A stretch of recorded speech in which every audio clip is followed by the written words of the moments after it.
Това беше номер. Мощите на кой светец откриха при разкопки на остров Свети Иван край Созопол през лято? Свети Иван.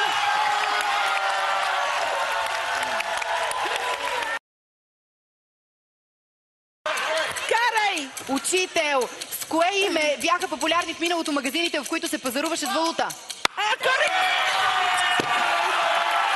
Не се ядосвайде! Кореком! Ще даваш пари!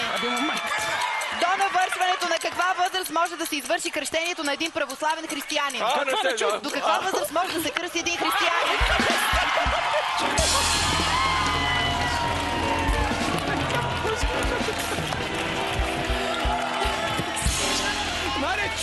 От тебе тръгна бомбата, в теб си дойде. Дунавското хоро. Какво представлява търмъкът?